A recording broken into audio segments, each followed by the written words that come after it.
So, ang topic natin ngayon, ang Pasko ba ay birthday ni Kristo?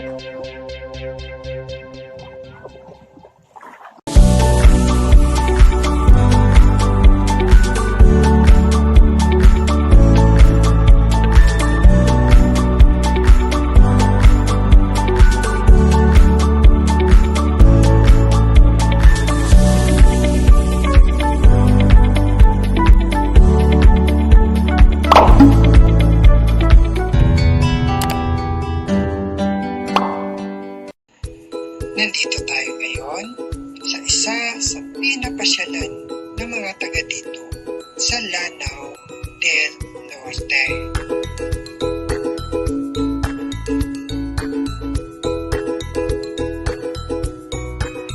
So, ang topic natin ngayon ay ang Pasko ba ay birthday ni Kristo?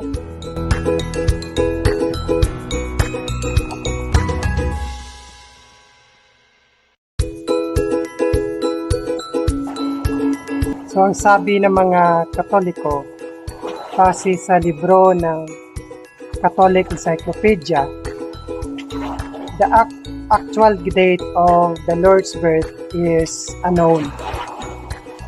So, ang December 25 sa kanila ay celebration sa Church of Pagan Rome, kasabay ng birthday ng kanilang unconquered sun god, Feast of the Sun God. Kaya tinatawag nilang Christmas or Misa ni Kristo ang December 25. Pero, yung totoo, hindi naman pinanganak si Kristo sa December 25. Kasi, nung panahon ni Jesus, pinanganak siya sa Bethlehem.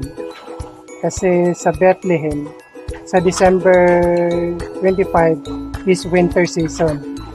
Yung time na pinanganak si Kristo ay hindi winter season. Kasi nung time na pinanganak si Jesus sa Bethlehem, sa pasabsaban, yung mga ships ay nasa labas. Pinapupuyatan ng mga pastor ang mga ships. So, basahin natin sa Luke 2:7-11. And she brought forth her firstborn son, and wrapped him in swaddling clothes, and laid him in a manger, because there was no room for them in the inn. And there were in the same country shepherds abiding in the field, keeping watch over their flock by night. And lo, the angel of the Lord came upon them, and the glory of the Lord shone round about them, and they were so afraid.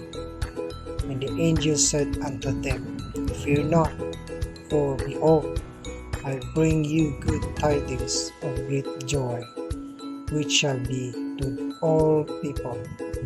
For unto you is born this day in the city of David a Savior, which is Christ the Lord.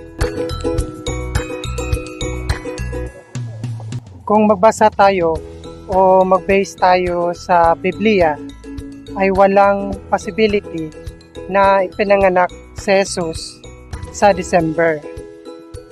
Ang estimated month na pinanganak si Jesus ay nasa last week of September and first week of October kasi hindi winter kasi sa Biblia. Ang pinakamalaga sa lahat ay si Jesus yung ipinanganak at tumubo sa atin sa kasalanan natin. Hindi yung kapanganakan